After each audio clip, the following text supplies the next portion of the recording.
Okay, so now this one's going to be a little bit different only because what I've done is I've moved the x onto the right side of the equation instead of the left, but we're still going to solve it exactly the same way we have been, just a little bit of a movement. Okay, so the first thing we want to do is we again want to isolate our variable x. Now this time I'm going to use the smaller circle to do that, just because we're having a little bit less room here because it's on the right hand side. So I'll put the small circle around my x because I want to isolate it and keep it until it's over. Now I've got this -7 beside my x I want to get rid of. Again, we want to do the inverse operation to get rid of a -7. And the opposite of subtracting 7 is adding 7.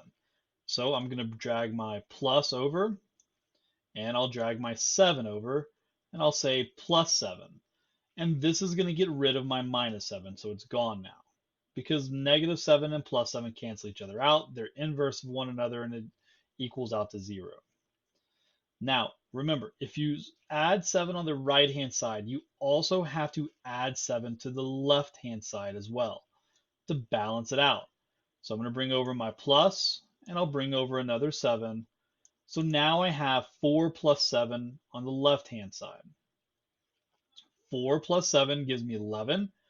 So I'm going to have to make an 11 here. I'll drag my two ones beside each other. So I'll make the number 11. Oh, it's a little off. Oh, that's way off.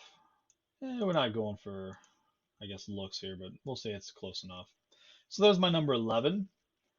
I have to put my equal sign back in the equation here.